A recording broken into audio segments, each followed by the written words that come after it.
श्री शिवाय दोस्तों, 4 मार्च सोमवार अष्टमी की रात सोने से पहले 5 दीपक का यह उपाय करेगा। आपको धनवान, यह एक अद्भुत उपाय है। इस पवित्र मौके पर माता लक्ष्मी जी के आशीर्वाद से ही नहीं, बल्कि आपके जीवन में धन की वृद्धि होगी और आप करोड़पति बन जाएंगे। आपका घर खुशियों से भर जाएगा और आपकी सभी मनोकामनाएं पूरी होंगी।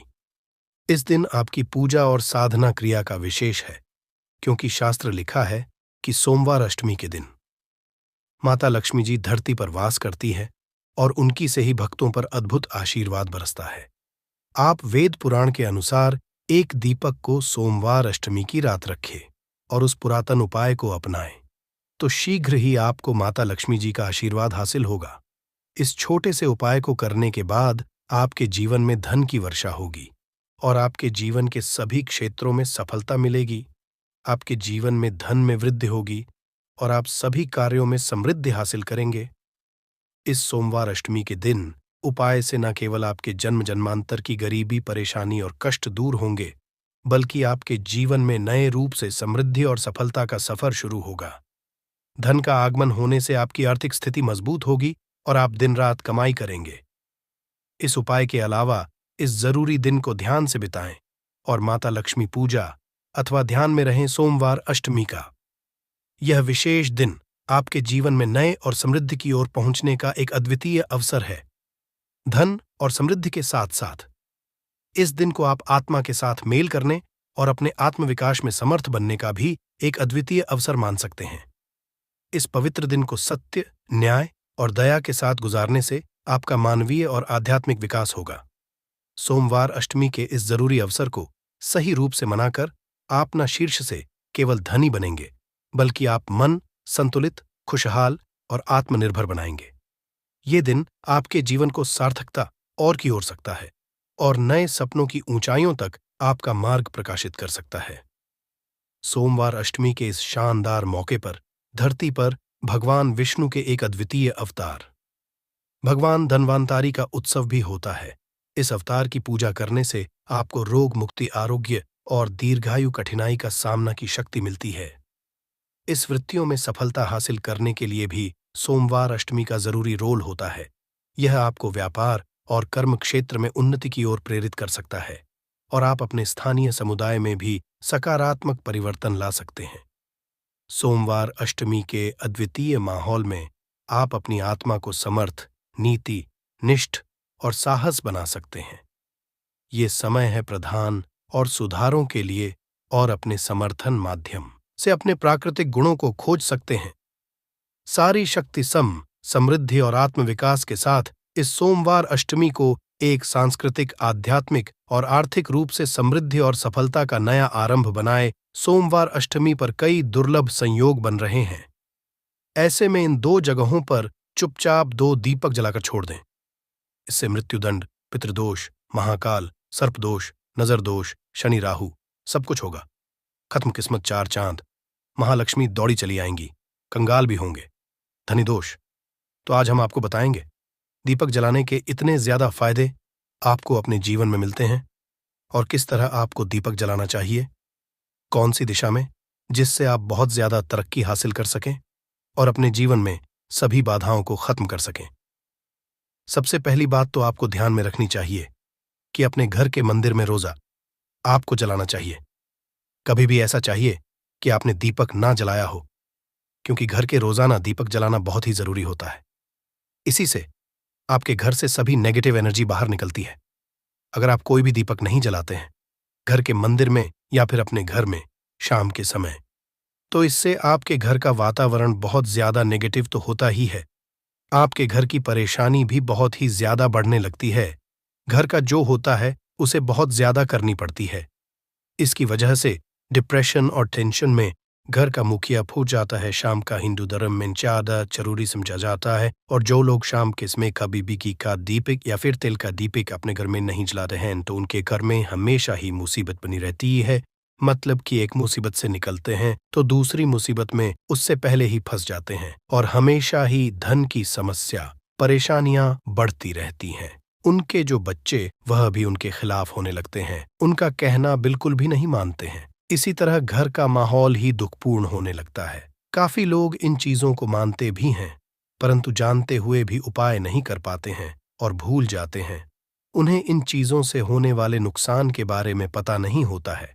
इसीलिए रोजाना आपको एक घी का दीपक या फिर तेल का दीपक जलाना बहुत ही जरूरी होता। आप नहीं जला सकते तो कोई और व्यक्ति भी आपके घर में दीपक जला सकता है, परंतु रोजाना दीपक जलाना बहुत ही होता है। इसी से आपकी सब नेगेटिव एनर्जी आपके घर से हमेशा बाहर रहती है दोस्त।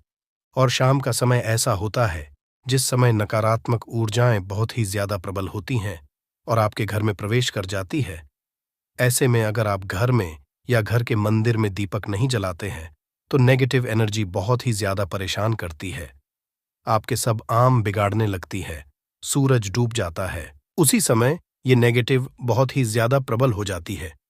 उसी समय मुंह हाथ पैर धोकर दीपक जलाना चाहिए। अगर आप खुद नहीं कर सकते हैं तो कोई और व्यक्ति भी आपके लिए ऐसा कर सकता है दोस्त। अब जिस घर में बहुत सारे लोग बीमार रहते हैं या फिर बीमारी कभी भी ठीक नहीं होती है, तो यह भी एक संकेत होता है कि आपके घर में बहुत ही ज्यादा नकारात्मक ऊर्जा है जो परेशानियों को, बीमारियों को, मुसीबतों को बहुत ही ज्यादा बढ़ा रही है। सभी चीजों करने के लिए आपको अपने घर में जब सूरज ढल जाता है तो उस समय घी दीपक या फिर सरसों के तेल का या फिर तेल के तेल का दीपक भी पूर्व दिशा में आप जला सकते हैं। परंतु रोजाना इन चीजों को करना बहुत ही जरूरी है, तभी आपको इसके लाभ मिल पाते हैं। अगर आपके घर में धन से जुड़ी नौकरी, व्यवसाय से जुड़ी हुई कोई भी समस्याएं हैं, अगर ऐसी समस्याएं बहुत ही होती हैं तो अपने घर के उत्तर दिशा में रोजाना ही घी का दीपक जलाना चाहिए। इसे एक भी दिन मिस ना करें। अगर आप रोजाना में घी का दीपक जलाते हैं तो इससे आपकी धन से जुड़ी हुई समस्याएं खत्म हो जाती हैं। जिन लोगों को नौकरी नहीं मिलती है तो उनको भी नौकरी मिलने लग जाती है। और अगर वही व्यक्ति जिसको परेशानी है और वही अगर रोज जलाता है तो इससे मिलने वाले फायदे और भी ज्यादा हो जाते हैं। शाम के घी का दीपक या फिर तेल का दीपक जलाना बहुत ही जरूरी होता है। आप कभी भी इन चीजों को नजरअंदाज ना किया करें, क्योंकि इन्हीं से मेन परेशानियां होती हैं और आपको मुसीबतों का सामना करना पड़ सकता है। आपको यह जानकर हैरानी होगी कि जो भी घी का दीपक आप जलाते हैं उससे जो निकलने वाली ऊर्जाएं होती हैं वह आपके घर में जब फैलती है तो इससे घर का माहौल एकदम से सुखमय बनने लगता है, पॉजिटिव होने लगता है। घर के सभी लोग शांति से रहने हैं। इसी तरह से जो तेल का दीपक होता है यह भी जब जलता है तो इससे आपके आसपास जितनी भी नकारात्मक ऊर्जाएं हैं वह खत्म है, क्योंकि इनको निकलने वाली जो ऊर्जाएं होती हैं, धुआं होता है, वो नेगेटिव एनर्जी को बाहर निकालता है और आपके आसपास की एनर्जी को पॉजिटिव बनाता है। ये बहुत ही जरूरी चीजें हैं शाम के समय। कभी भी आप इन चीजों को कभी मिस ना किया ना करें, तभी आप अपने जीवन में सफलता पा सकते हैं और आपकी जितनी भी मनोकामनाएं हैं वो भी पूरी होती है दोस्तों। हम अपने घर के पूजा पाठ करते हैं और मूर्ति आदि रखते हैं दोस्त। मूर्ति का क्या वो होता, आज हम आपको इस वीडियो के माध्यम से बताने वाले हैं। जिस घर के पूजा घर में एक साथ ये दो मूर्तियां होती हैं, वहां पर बनता राजयोग और दुनिया आपके कदमों में आ जाती है। कहने का तात्पर्य ये है कि आपको सर्व सुख हासिल हो जाता है, जिसकी आपने कल्पना की है, जिसकी आपने कामना मांगी है।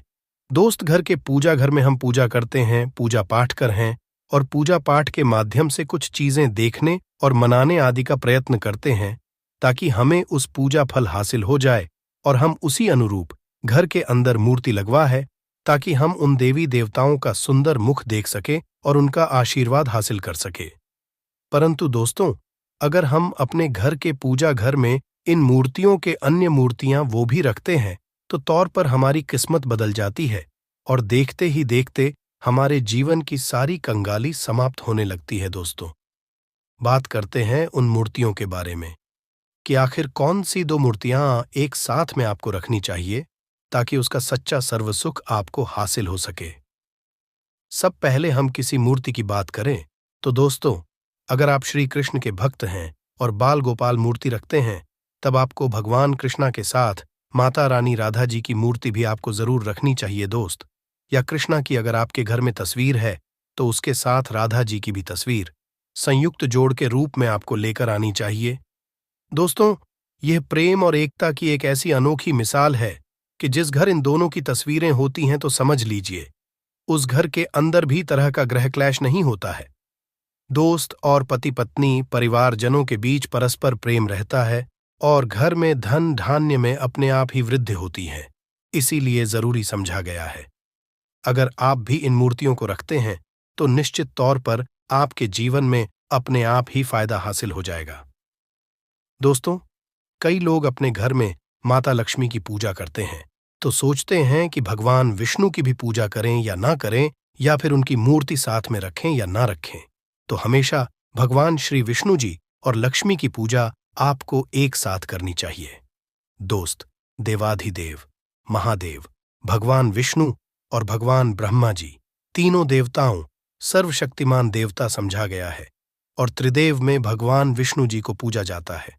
तो अगर आप अपने घर की पूजा घर में लक्ष्मी नारायण जी की संयुक्त रूप में पूजा करते हैं, निश्चित तौर पर आपके घर में दिन दुगनी रात चौगुनी वृद्धि देखने मिलती है। दोस्त, तो इसीलिए आप विष्णु जी के साथ माता लक्ष्मी जी की पूजा करें। अगर माता लक्ष्मी की अकेली तस्वीर है तो आपको उनके बाएं तरफ भगवान श्री गणेश भगवान श्री कुंवर जी की मूर्तियां तस्वीर अपने घर के में जरूर लगानी चाहिए। अगर आप माता लक्ष्मी जी के बाएं तरफ भगवान श्री गणेश जी की मूर्ति लगाते हैं या तस्वीर लगाते हैं तो आप निश्चित तौर पर लाभ हासिल होता है और देखते ही देखते जीवन के अंदर की कंगाली समाप्त होने लगती है और धन हासिल के लिए आपको गणेश जी की संयुक्त रूप से पूजा चाहिए।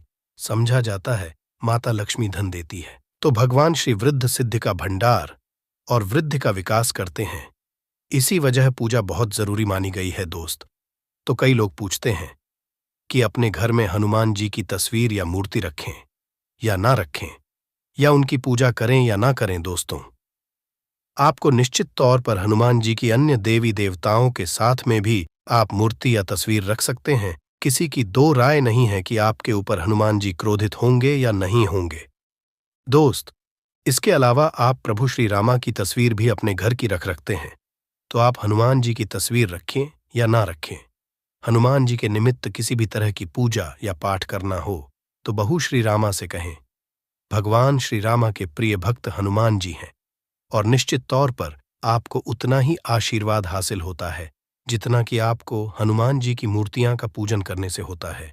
या फिर आप क्या करें, श्री राम दरबार की घर में लेकर आए और श्री रामा दरबार की तस्वीर का पूजन करें, या उनकी मूर्ति या उनके किसी तरह की कोई चीज आपके पास है तो आप उनका पूजन करें। इसमें सारे देवी देवता आपको हासिल हो जाता है। हनुमान जी से लेकर माता सीता, भगवान श्री राम और अन्य देवी देवताओं का भी आशीर्वाद आपको हासिल हो जाता है। तो निश्चित तौर पर अपने घर के पूजा घर में साथ आप यह तस्वीर रख सकते हैं। आपके जीवन में राजयोग हासिल हो जाती है। दोस्त, इसी तरह आप अपने घर के पूजा घर में या किसी अन्य स्थान पर अगर कोई तस्वीर रखना चाहते हैं और उसे अपने घर में लाभ हासिल करना चाहते तो अपने घर में या पूजा घर में आपको निश्चित तौर पर त्रिदेव की तस्वीरें या मूर्ति एक ही स्थान पर लाकर जरूर रखनी चाहिए। ब्रह्मा, विष्णु और महेश, इन तीनों की संयुक्त रूप से इनकी एक साथ अपने घर के मंदिर में या अपने घर में कहीं लाकर रख देनी चाहिए। समझा जाता है कि इन तीनों के एक साथ दर्शन करने मात्र से हमारे बड़े से बड़े विघ्न और बड़े से बड़े कष्ट ऐसे ही समाप्त हो जाते हैं। इसी वजह इन तीनों साथ में तस्वीर या मूर्ति लाकर आपको पूजा जरूर करनी चाहिए। दोस्तों, अब बात करते हैं कि कुछ ऐसी तस्वीरें होती हैं या ऐसी मूर्तियां होती हैं जिनको आपको अपने घर के पूजा घर में स्थान ही नहीं देना चाहिए। अगर आपने तस्वीर या मूर्ति को अपने घर के पूजा घर में दिया है तो समझ लीजिए कि आपको कंगाली का सामना करना पड़ेगा, फिर देवी देवताओं के क्रोध का सामना करना पड़ेगा।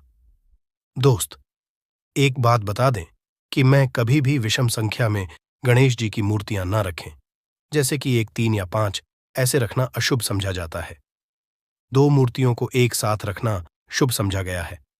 अगर आप सिर्फ गणेश जी की मूर्ति रखते हैं तो इसके अलावा किसी भी तरह की मूर्ति आपको नहीं रखनी चाहिए। दोस्त, और इन्हें स्थापित करते ध्यान दें कि जी चेहरा पैसा घर के मुख्य दरवाजे की तरफ होना चाहिए ताकि आपको अच्छे और सच्चे धन लाभ की हासिल हो। और इस घर अंगूठे से बड़े आकार का शिवलिंग आपको भूलकर भी नहीं रखना चाहिए। हमेशा एक छोटा सा शिवलिंग रखें और इससे ज्यादा शिवलिंग आपको नहीं रखना चाहिए। दोस्त, वैसे तो आपको अपने घर में शिवलिंग रखना ही नहीं चाहिए, उसके बाद भी अगर आप रखते हैं तो अंगूठे के आकार से बड़ा शिवलिंग आप नहीं रखना चाहिए, आप छोटा रख दें। ध्यान रखिए कि एक से ज्यादा शिवलिंग आपको भूलकर भी नहीं रखने हैं। अगर आप रखते हैं तो शिवलिंग के ऊपर आपको तुलसी भूलकर भी अर्पित नहीं करना चाहिए। अगर आपने शिवलिंग रख लिया है और उस पर तुलसी अर्पण कर दी है तो देवी देवताओं के क्रोध का आपको सामना करना पड़ेगा। दोस्त, मंदिर में हमेशा अगर आप हनुमान जी की तस्वीर रखना चाहते हैं, आप हनुमान जी के अनन्य भक्त हैं, तो बैठे हुए की मूर्ति ही रखें। बजरंग बली, रुद्र भगवान शिव के अवतार हैं, उनकी भी शिवलिंग ही रखें। साथ जो पति पत्नी होते हैं, वैवाहिक आपने नया स्टार्ट किया है तो हनुमान जी की मूर्ति या तस्वीर अपने कमरे में, अपने बेडरूम में आपको भूलकर भी नहीं रखनी चाहिए, अन्यथा आपको आपके जीवन में कई तरह के दोषों का सामना करना पड़ता है। दोस्तों, हनुमान जी ब्रह्मचारी है तो इस बात का आपको ध्यान रखना चाहिए दोस्तों। और राधा कृष्ण की अगर आप जैसे अपने शयन कक्ष में सोते हैं और वह आपके के सामने की तरफ रखी है कि जैसे कि आप उठे और आपको उठते ही पहले उनके दर्शन हो जाए, तो समझ लीजिए कि आपका जीवन माला माल होने वाला है। किसी भी तरह का कोई धुआं, धन की चिंता आपके जीवन में नहीं रहेगी दोस्त। इसी तरह अगर माता दुर्गा की तस्वीर आप अपने घर में लेकर आना चाहते हैं और चाहते हैं कि माता दुर्गा की तस्वीर के माध्यम से आप अपने जीवन में समृद्ध, तो दोस्तों भूल कर भी आपको माता दुर्गा की अवस्था की तस्वीर जैसे कि या फिर महिषासुरा का वध करते हुए या क्रोधित अवस्था में माता लक्ष्मी की माता की तस्वीर लाकर आपको उनकी पूजा नहीं करनी चाहिए। दोस्तों, हमेशा शांत और सुंदर मुख वाली तस्वीर ही अपने घर के अंदर लाकर पूजा करनी चाहिए। बहुत ही शुभ और मंगलकारी समझा जाता है। दोस्त, इस बात का ध्यान रखें कि अगर आप अपने घर में मूर्तियां रखते हैं तो आपको भूलकर भी टूटे हुए हैं चावल नहीं चढ़ाने चाहिए। आप हल्दी में को पीला करके ही वह चावल चढ़ाएं, परंतु टूटे हुए चावल आपको भूलकर भी माता लक्ष्मी को या अपने घर में देवी देवता को नहीं चढ़ाने चाहिए। तो उस तरह इस बात का भी ध्यान रखें कि अपने घर के मृत परिजनों या पूर्वजों को मंदिर में स्थापित न करें, ऐसा करना अशुभ समझा जाता है। और अगर आप ऐसा लगातार कर रहे हैं तो निश्चित तौर पर आपके परिवार के ऊपर दोष लग सकता और पितरों का भी दोष लग सकता है।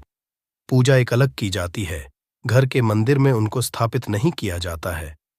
दोस्त, तो इसी तरह भगवान भैरव की तस्वीर या भगवान श्यानी देव की राहु केतु इस तरह की अपने घर में ही नहीं लेनी चाहिए। प्रतीकात्मक रूप से आप घर के पानी रखने के स्थान पर उनकी पूजा कर सकते हैं, क्योंकि इनकी साधना तंत्र, मंत्र और विशेष महत्व द्वारा की जाती है। घर के अंदर आप इनकी पूजा पाठ आप नहीं कर सकते। इनकी पूजा में अगर किसी तरह की रह जाती है तो उनको बहुत ज्यादा क्रोध आ जाता है। इनके क्रोध का आपको सामना करना पड़ता है। इसी वजह से आपको इस तरह की या मूर्तियां अपने घर के अंदर नहीं रखना चाहिए।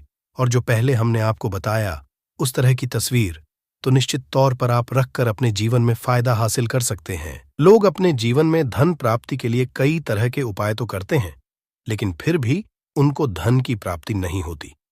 तो आज हम इस वीडियो में आपको शास्त्रों के अनुसार बताए कुछ उपाय बताने वाले हैं, जिसे सही तरीके से करने से धन भी आएगा और टिकेगा भी। आपकी सभी परेशानियों को जड़ से खत्म करने के लिए एक उपाय बताएंगे, छोटा सा उपाय बताएंगे। इस उपाय को करने से जीवन में सुख, समृद्धि और पैसों की दिक्कत नहीं रह जाएगी। साथ ही साथ इसी से एक ऐसा उपाय बताएंगे, कोई आपकी बात नहीं मान रहा है तो उसको अपनी बात कैसे मनवाइएगा, क्योंकि ये चमत्कारी पौधा है। इसे जड़ी बूटी की तरह ही नहीं, इसको तंत्र विद्या में इस्तेमाल किया जाता है। और बहुत सरल उपाय बताएंगे जिससे आप कितनी भी बड़ी समस्या में हो उसको पार कर सकते हैं, उससे छुटकारा पा सकते हैं।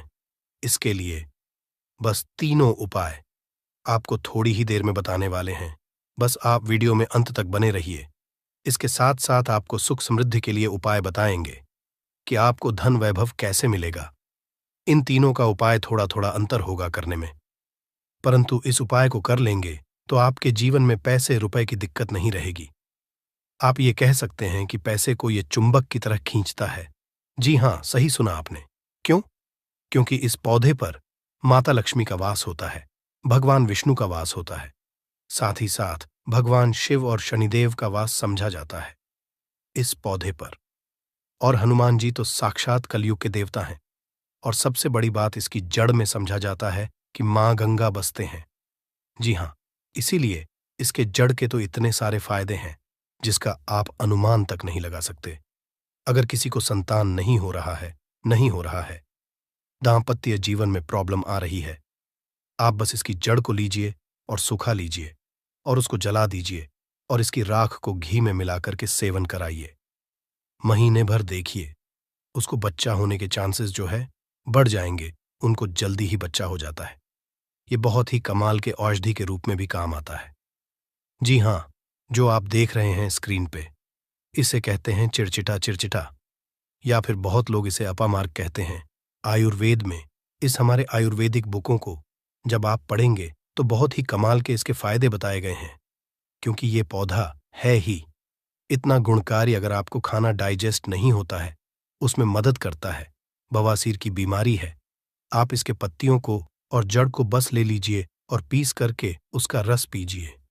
आपको बवासीर की बीमारी से राहत मिल जाती है। आपके दांत में दर्द हो रहा है तो आप कुछ मत कीजिए, बस इसको सुखा करके और इसके बाद पीस कर पेस्ट बनाइए, उसमें नमक करके और आप इससे ब्रश कीजिए, या फिर इसको जला दीजिए, राख कर दीजिए सूखने के बाद, और उसमें नमक मिलाकर के उससे दांतों में ब्रश कीजिए। दांतों का दर्द गायब हो जाएगा, मसूड़ों का दर्द गायब हो जाएगा। इसीलिए इसको अमृत के समान कहा गया है। धरती पर ये देवताओं के द्वारा समझिए एक तरह से वरदान के रूप में मिला है। हम सभी मानवों को इसका लाभ उठा सकते हैं। आयुर्वेदिक लाभ तो अनगिनत है। अपामार्ग के बारे में आप भी जानते होंगे। छोटे मोटे उपाय बताइएगा कि आपकी साइड इसको कैसे इस्तेमाल किया जाता है। अपामार्ग को जो ये पौधा देख रहे हैं और इसे क्या कहा जाता है, आपकी साइड, और आप अपने एरिया का नाम भी लिखिएगा। अपने एरिया का नाम लिखिएगा और साथ ही साथ इसको क्या कहा जाता है कमेंट में लिखिएगा। इससे अन्य लोगों को भी पता चलेगा कि आखिर इसको क्या कहा जाता है और किस एरिया में क्या कहा जाता है, सबको पता चल जाएगा। तो जरूर कमेंट कीजिएगा और एक काम कीजिए, वीडियो को लाइक कर दीजिए, क्योंकि वीडियो को लाइक करेंगे तो मुझे खुशी मिलेगी। कमेंट में ओम नमः शिवाय जरूर लिखिएगा। क्यों? आगे हम आपको बताएंगे क्यों नमः शिवाय का आपको जाप भी करना होगा। ये उपाय आपको बताएंगे, परंतु अभी बात कर रहे हैं इस पौधे को भगवान का वरदान हासिल है। जी हाँ, इसीलिए इस पौधे पर सबका निवास समझा गया। क्यों? क्योंकि जब समुद्र मंथन हुआ था तो समुद्र मंथन के बाद अमृत निकला था। अमृत को हुआ क्या था कि दानवों का जो अग्रसर था, यानी कि राहु केतु कहा जाता है, तो पंक्ति में बैठ करके ले लिए थे। इसीलिए ये आज भी अजय अमर रह गए, परंतु दानव लेकर के भागने लगे, देवता दानव लड़ने लगे। जब अमृत कलश को लेने के लिए तो उसी में से कुछ एक बूंदे जो है वो धरती पर गिरी थी, और ये समझा जाता है कि वो बूंदे जो है इसी पौधे पर गिरी थी। इसीलिए ये अमृत के समान हमारे जीवन में लाभ देता है। आप कुछ ना करें, इसको आयुर्वेद के रूप में भी केवल लें और इसका सेवन भी करें, तो आप देखेंगे कि आपके घर के पैसे की बहुत सारी समस्या को खत्म करेगा। क्यों? क्योंकि घर से बीमारियों को खत्म कर देगा। बीमारियां खत्म होंगी तो आपको पैसे की बचत ऑटोमेटिक दिखने लगेगी। आप स्वस्थ रहेंगे, हिष्ट पुष्ट रहेंगे, आपके घर के लोग काम करेंगे, पैसे आप कमा सकेंगे। परंतु आपको आज इस वीडियो में हम चमत्कारिक टोटके बताने वाले हैं। 3 ऐसे बहुमूल्य उपाय बताएंगे जिनको करके आप जीवन में पैसे रुपए की दिक्कत है, घर में कोई बहुत बीमार रहता है, बीमारी से परेशान हो गए हैं, तंग आ गए हैं, गरीबी से, कर्ज है, आपको समझ नहीं आ रहा है क्या करना है, तो आपके लिए ये रास्ता बहुत ही कारगर होगा। सबसे पहले आपको बताते हैं तंत्र विद्या में इसको कैसे इस्तेमाल करना है। वास्तुशास्त्र के अनुसार बताते हैं, जानते हैं वास्तुशास्त्र ऐसा है जो पैसे के लिए बहुत महत्वपूर्ण होता है। अब आपके घर में वास्तु दोष क्या है ये आप नहीं जान सकते हैं, परंतु इसका एक छोटा सा उपाय करेंगे। तो सबसे पहले तो घर का पूरा वास्तु जो है सही हो जाएगा, वास्तु दोष दूर हो जाएगा। कैसे दूर होगा? तो इसमें दूध होता है, एक होता है व्हाइट अपामार्ग और एक होता है रेड अपामार्ग, यानी कि लाल अपामार्ग और श्वेत अपामार्ग, जिसे उजला भी कहते हैं। आप देखिएगा कि लाल अपामार्ग की टहनी लेकर के आइएगा, इससे दातुन किया जाता है, दातुन भी कीजिएगा, आपके दांत सही रहेंगे। और सबसे बड़ी बात क्या होगी? इससे व्यक्ति को वॉक सिद्धि हासिल होती है। वॉक सिद्धि क्या होता है आप सोच रहे होंगे, तो आप जो कहेंगे मुख से वही सच हो जाता है। जी हां, इसी को वॉक सिद्धि है। इस पौधे में अमृत अवस्था है। इससे जो भी दातुन करते हैं, आप देखते होंगे, आप नॉर्थ इंडिया में जाइएगा तो एक त्योहार होता है जिसे जितिया कहा जाता है। उस त्योहार में औरतें जो है इसी से उस दिन दातुन करती हैं। परंतु वैसे भी इससे करना चाहिए सभी को, क्योंकि इससे अगर आप सप्ताह में एक दिन भी करेंगे तो आपको बहुत लाभ होगा, आपके हेल्थ को भी बहुत लाभ होगा, दांतों को बहुत लाभ होगा और साथ साथ वॉक सिद्धि आती है। रेगुलर कीजिएगा तो जिससे कि आप कहेंगे वो सत्य हो जाता है। इसके अलावा अपामार्ग की जड़ को आप अगहन महीने की पूर्णिमा तिथि के दिन ध्यान से सुनिएगा। अपामार्ग की जड़ को, इसके जो जड़ होती है उसको अगहन महीने की पूर्णिमा तिथि के दिन क्या करना है?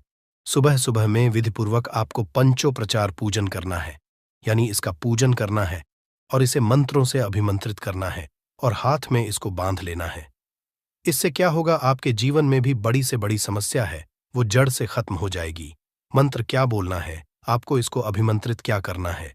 बोलना है ओम। इस मंत्र का, शिव जी के मंत्र का आपको जाप करना है और मन में ध्यान करना है आपको भगवान शिव का। इसीलिए कहा मैंने कि शिव जी का नाम ले लीजिए, मन में स्मरण कर लीजिए, या परेशानियों को दूर कर देंगे अवघरदानी है। भगवान शिव तो एक बार प्रेम से शिव जी का नाम आंख बंद करके लीजिए और मन में लेने के साथ साथ कमेंट में भी एक बार ओम नमः शिवाय जरूर लिखिए। भगवान शिव का नाम लेने से जीवन में मंगल ही मंगल और कल्याण ही कल्याण होता है। बोलिए हर हर महादेव। दूसरा उपाय बताते हैं आपको श्वेत अपामार्ग का। अभी आपने रेड का सुना, यानी कि लाल वाला जो अपामार्ग होता है उसका सुना आपने। अब श्वेत का सुनिए, यानी कि वाले का कैसे उपयोग करेंगे। तो आपको घर में इसे लगा करके सही जगह रखना है। इससे क्या होगा? सुख समृद्धि की प्राप्ति होगी। इसके अलावा वास्तुशास्त्र के अनुसार बात करें तो संतान प्राप्ति के लिए श्वेत अपा मार्ग का पौधा बहुत अच्छा होता है। इसको जला करके इसकी भस्म को गाय के घी के साथ मिलाकर सेवन कीजिए, आपको बहुत जल्द बच्चा होगा। अगर किसी को बच्चा होने में दिक्कत हो रही है तो ये श्वेत अपामार्ग की जड़ को ले आइएगा। श्वेत अपामार्ग को इसको सुखा करके इसको जला दीजिएगा और इसके बाद क्या करना है? जलाने के बाद आपको इसकी राख का इस्तेमाल करना है। कमाल का लाभ आप देखेंगे कि आप चकित रह जाएंगे कि इतने लाभ है इसके, क्योंकि ये अमृत के समान है धरती पर। जी हां, और अगला उपाय जो है सबसे महत्वपूर्ण उपाय है। इसको करने से पहले एक बार भगवान शिव का नाम जरूर लीजिए और मन में मां लक्ष्मी का नाम लीजिए। जी हां, माता लक्ष्मी का नाम जरूर लीजिए। भगवान जो है उनकी अर्धांगिनी है। माता लक्ष्मी और भगवान विष्णु का भी वास होता है। इस पौधे पर भगवान विष्णु प्रसन्न हुए तो माता लक्ष्मी तो स्वतः ही घर पर आ जाते हैं। एक बार प्रेम से कमेंट में जरूर लिखिए जय मां लक्ष्मी। जी हां, नहीं तो मन में तो बिल्कुल ध्यान कीजिए। अगर लिखेंगे तो मुझे खुशी होगी, जरूर लिखिए। एक बार महालक्ष्मी का नाम कितना भर भी लिखने से या भगवान शिव का नाम लिखने से आपको लाभ ही होने वाला है। तो भगवान शिव का नाम जरूर लिखें और वीडियो को कर दीजिए। अब बात करते हैं कि इसकी अपामार्ग की जड़ को पानी के साथ घिसिएगा। जी हां, क्या कीजिएगा? अपामार्ग की जड़ को पानी के साथ घिसिएगा और जिस व्यक्ति को पिला दीजिएगा वो आपके वश में हो जाएगा। ऐसी इसमें शक्ति है कि वो आपकी बात मानने लगेगा। रविवार के दिन पुष्य नक्षत्र में इस पौधे को जड़ सहित उखाड़ लाइएगा। क्या करना है? रविवार के दिन पुष्य नक्षत्र में इस पौधे को जड़ के साथ आपको उखाड़ करके लाना है। इसके बाद गर्भवती महिला की कमर पर मजबूत धागे से बांध देना है। ये जड़ सरलता और शीघ्रता का प्रभाव उत्पन्न करेगी, यानी कि उनको जो भी दिक्कतें होने वाली हैं उसको दूर कर देगी। अब मेन उपाय की बात कर लेते हैं कि अगर आपको जीवन में पैसे की दिक्कत है, रुपए पैसों की दिक्कत है, तंगी है, तो ये उपाय बहुत ही गौर के साथ और ध्यान के साथ सुनिएगा आपको। इसकी पत्तियों का रस तो पीना ही है, इसकी जड़ का रस तो पीना ही, आधा चम्मच। आप कोशिश कीजिए कि ला लीजिए और कोशिश कीजिए 15 से 20 दिनों तक आप लगातार इसका सेवन कीजिए। आप खुद अपने जीवन में बदलाव देखेंगे। परंतु आपको उपाय क्या करना है, एक वो समझ लीजिए। सबसे पहले तो आपको जाकर के धूप बत्ती लाना है, यानी कि अगरबत्ती लाना है, पूजा का पूरा सामान लाना है। इसके बाद इसको कहीं से भी आप मार्ग को उखाड़ करके लाइएगा, जड़ से उखाड़िएगा, ध्यान रखिएगा। जड़ से उखाड़ने के बाद, लाने के बाद आप अपने घर के मंदिर में, चाहे वहां भगवान शिव हो या हनु बालाजी या माता रानी हो, जो भी है, परंतु ध्यान रहे भगवान शिव है या फिर माता लक्ष्मी के विष्णु भगवान है तो बहुत अच्छी बात होगी। परंतु विष्णु भगवान की मूर्ति कम चांस रहता है कि घर में हो तो फोटो होगा, तो उसको वहां पर रख लीजिएगा। इसके बाद क्या करना है, वहां पर बैठ करके आपको बस कुछ नहीं करना है, इस जड़ को रख देना है, धूप बत्ती जलाना है, भगवान शिव की पहले आराधना करनी है, अच्छे से माता लक्ष्मी की आराधना करनी है, मन में ध्यान करना है, पूजा करना है, माता लक्ष्मी का पूर्णतः ध्यान करना है। इसके बाद क्या करना है, पहले अपनी गलतियों को बोल देना है कि हे भगवान, मैं कुछ नहीं जानता, मैं अबूझ हूं, मुझे ज्ञान नहीं है, मुझसे जो भी गलतियां जाने अनजाने हुई हों, इस धरती पर उन सभी से हमें बरी करें, क्षमा करें। मैं कोशिश करूंगा कि आगे से ऐसी गलतियां ना हों। मैं अपने जीवन में सही कार्य करने की कोशिश करूंगा। इसके बाद ईश्वर से कहिए, हे ईश्वर, हे महादेव जी, मेरे जीवन जो भी क्लेश है, जो भी दिक्कतें हैं, पैसे रुपए की तंगी है, वो मेरी दूर कर दीजिए, परेशानी को दूर कीजिए, भाव से पार कीजिए। हे प्रभु, आप मुझ पर कृपा बनाए रखिए। आप देखेंगे कि सरलता के साथ सरल हृदय हैं। हमारे भगवान शिव भोलेनाथ जी आपके जीवन से परेशानियों को दूर कर देंगे, जड़ से मिटा देंगे। परेशानियों को, घर में पैसे की, रुपए की तंगी जो है, गृह क्लेश जो है, ये होगा नहीं, ये सब दूर हो जाएगा और मैं आपके उमंग आएगा, खुशी आएगी। इसके साथ साथ अगर आप चाहते हैं कि लक्ष्मी प्राप्ति हो तो क्या कीजिएगा, छोटा सा उपाय एक और कीजिएगा। ये जो जड़ आपने वहां पर रखा है, चढ़ाया है, इसकी जड़ को काट लीजिएगा थोड़ा सा, और इसके बाद इस जड़ को आपको क्या करना है, तिजोरी में ले जाकर के रख देना है। थोड़ी सी जड़ को आपको जहां पर पैसा रुपया होता है वहां पर रख देना है। और इसके साथ एक उपाय क्या करना है, देखिए उपाय इसके बहुत सारे होते हैं, परंतु अभी बस पैसे के लिए हम आपको ये वाला रहे हैं। इससे पीछे मैंने उपाय अलग बताया, इससे पीछे वीडियो में मैंने एक अलग उपाय बताया था, उसमें अलग समस्याओं को दूर करने के लिए ये पौधा बहुत ही कमाल का है, बहुत सारी समस्याओं को जड़ से खत्म करता है। परंतु आप पैसे की दिक्कत में है तो चींटियों को थोड़ा थोड़ा सुबह सुबह दाना देना स्टार्ट कर दीजिए। जी हाँ, और अगर आपको लगता है कि